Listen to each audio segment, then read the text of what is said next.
So you're a slow thinker like me. Now what? So hey guys, I'm Afiq. Professionally, I'm a trader, but in my free time, I do science projects. And in this video, I wanted to talk about an essay that I wrote a while back on leaning into your thinking style. So at first glance, when you initially look at rich and successful people in modern society, it makes you think that there's a huge advantage to being quick-witted or quick thinking. In addition, being high energy, singularly focused, and maybe even having an obscene level of risk taking. For example, you watch Good Will Hunting, and the main character is this insanely witty, genius kind of guy who's just very fast. Unfortunately, that's not me. I'm not a quick witted person, and in fact, I've always been worried about my brain's slow processing time. Uh, but then I looked at other successful people that I've looked up to for a while, in particular writers and scientists. And then maybe I realized that slow processing time is not as much as an issue as I once thought. And even if it was a problem, I actually think I'd do better for myself by leaning into my thinking style instead of spending energy trying to change myself and fight it. So, just to start off this video, I wanted to have some more reflections on what I actually mean by having a slow processing time and what it means to be quick and witty. So, imagine some common tasks that require a level of baseline mental energy and speed to complete, and think about how fast you could do them. And my favorite example is those fast people who do mental math at figuring out how to split a restaurant bill really quickly. And I think you probably know people like this. Um, in social contexts, think about people who come up with witty responses in conversation. When I was at Cambridge, I came across these people often, and I actually think it's a pretty valued trait amongst English society. And it seems to be a very stick out thing of being fast. You also probably know people who quickly remember facts, or in sports have really fast reaction times and adaptive intelligence.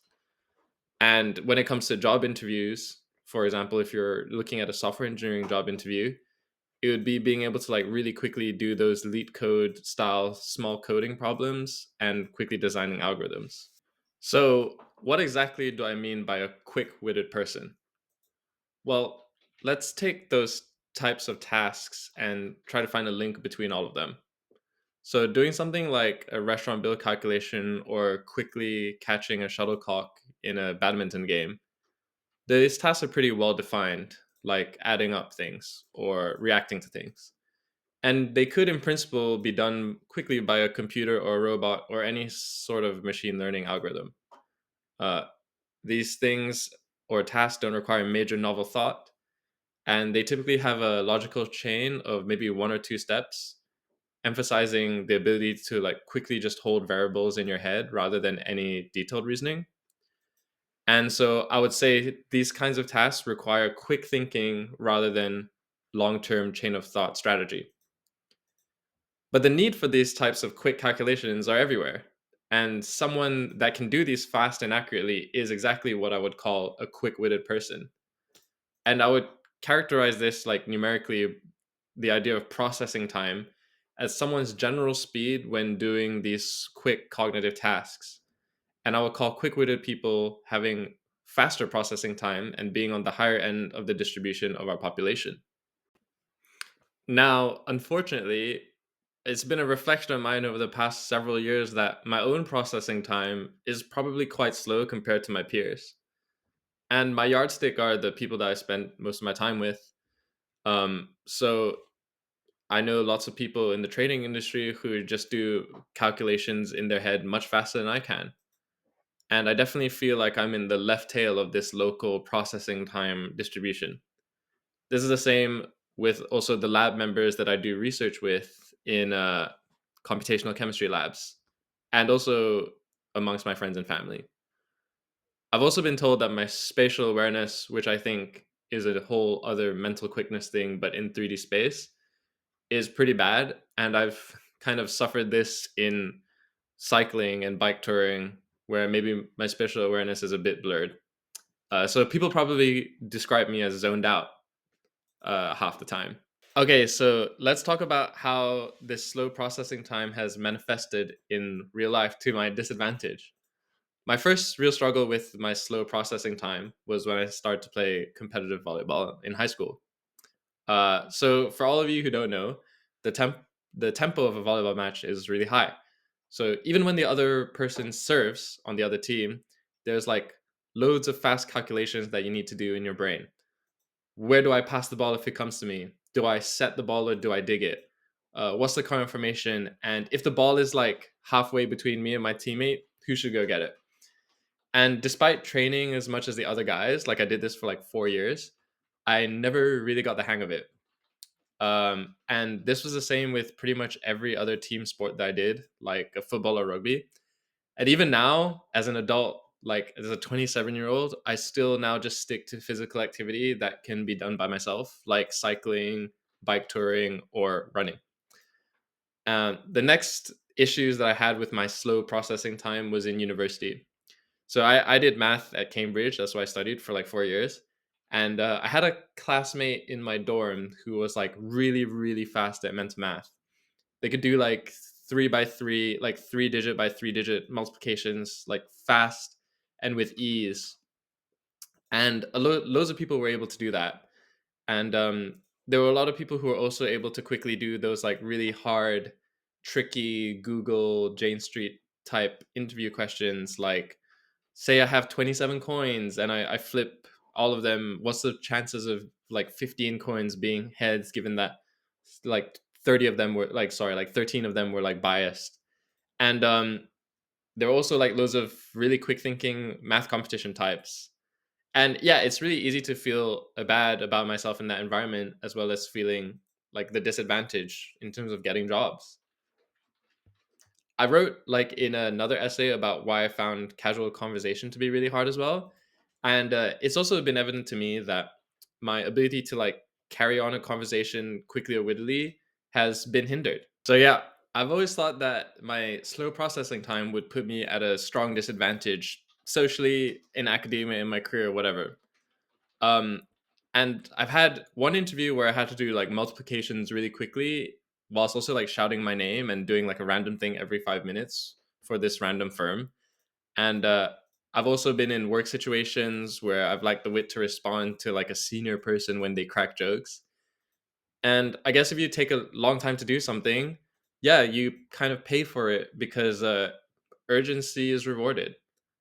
So surely being like a quick-witted person helps you out, you know? And because of this, I've spent a lot of time trying to increase my base processing time. And a lot of this was just practicing things that I wanted to do faster. So I've done like mental math training courses, speed typing courses, and also trying to like read books and memorize the facts better. But what happens when I try to train these skills is that when I stop training them, they just go back to the base level that was at the whole time. And so nothing has really stuck. Like sometimes I can train for a couple of weeks to make myself temporarily quick. Like for those job interviews, I actually did end up getting a job because I made myself quick by doing mental math exercises the week before. But then once like the task or the thing that I have to train for is over, I go back to my slow processing self. So like for now, I'm convinced that I can't really like change this about myself. But throughout this whole experience, something has like always puzzled me. Even though slow thinking on the surface puts me at a disadvantage, some observations of my own and also observations of historical figures have convinced me that it's actually not that clear and doesn't turn out that way. It's not obvious that slow thinking people are significantly put at a disadvantage. Over time, I've noticed that amongst my friends and historical characters, I could actually split them between like quick witted types and non quick witted types. And I've observed that they have similar levels of achievement. And this is like a comment about distributions. So if you select like a skill like math or career success or other type of metric, and you look at the distribution of the quick-witted people versus the slow-witted people, then it appears like those distributions are actually closer than one might think. So, for example, me as a fairly average, non-quick-witted person, what I'm claiming is that I've managed to come on par with the average quick-witted person across like different parts of life that I can measure. Now, I'm not a psychologist or a sociologist or an economist or a performance scientist, and I'm not claiming this as a rigorous fact.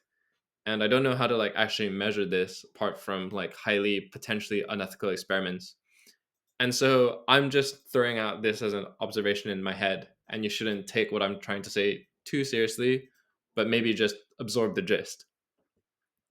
So, if this is true, that it doesn't really matter whether you're quick witted or not quick witted, then two things could be true, either or.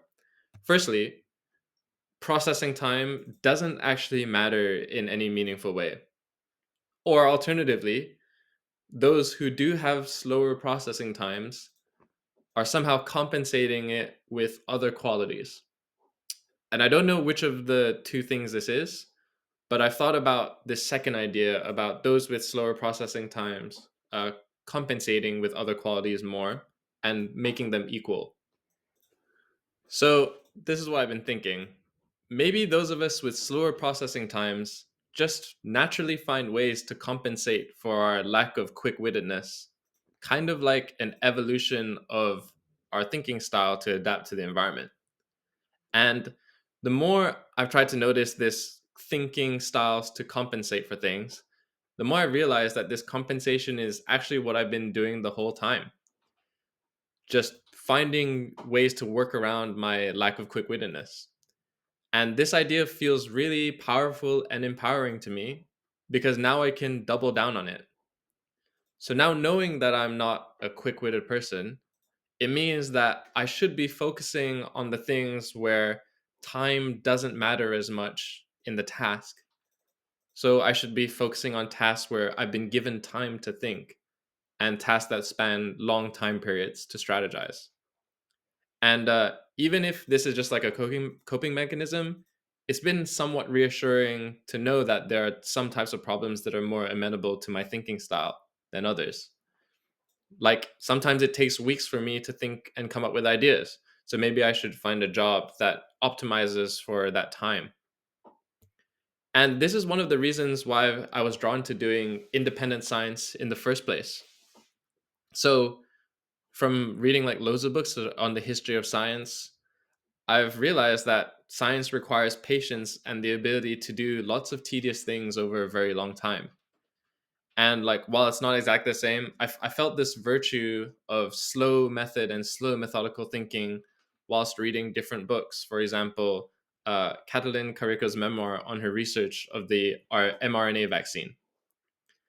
And the main thing that stood out to me when I read about these biographies of the scientists was how their slow methodicalness in thinking stood out. For example, spending hours cleaning test tubes, preparing, and strategizing about experiments. And just the general resistance to rush and feel time pressured.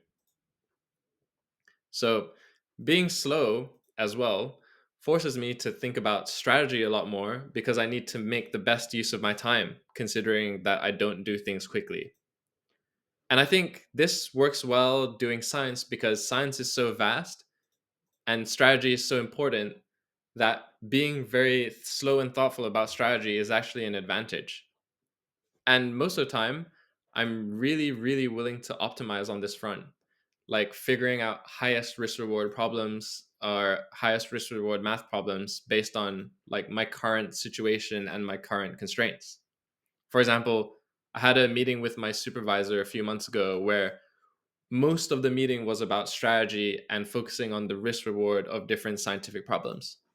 I've also tried to make use of my slow thinking style by focusing even on the different types of fields of physics that I think would be better for me. So, one of the areas that I focused on in university was theoretical physics. And I chose this because it involved a lot of geometry. And geometry lends itself really well to a slow thinking style because it's a picture that you can stare and ponder for a long time. I've also applied this kind of rationale to many other areas of my life.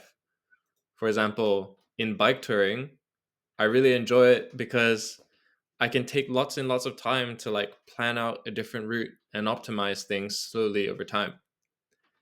Um, I should also mention on the social side of things what I've done as well. So, because my processing time for conversation is so slow that I'm not that witty, I realized that I'm better off focusing on writing as a way to communicate. And this has been pretty successful so far with my Substack, as well as in terms of making videos.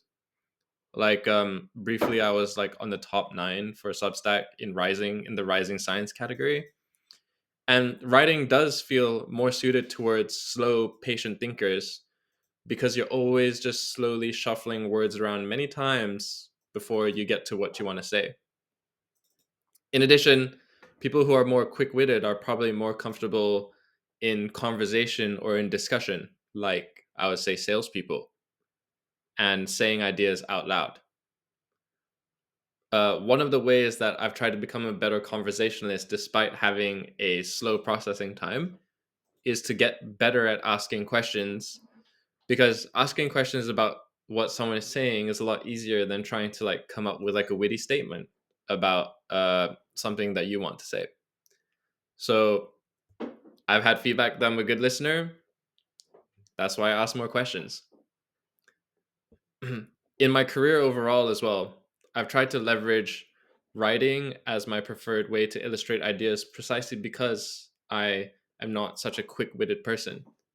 So when I'm trying to make a case for something, I start with lots of written statements for what I want to argue in pros and cons. Whereas maybe some other people, the more quick witted people, are able to just think about them on the spot. Um, and in addition, when I'm find myself slow at doing something, I try to code or systematize or build methodical ways to automate them. And I found that this is a really good activity that's suited to people who are less quick witted and also acts as a great compensation. So, the broad thing that I've learned so far is that instead of trying to like fight against my thinking style, I'm actually do better to lean into it and make the best use of my lack of quick wittedness. And the funny part is that now people think that I come across as quicker, but that's not an accident.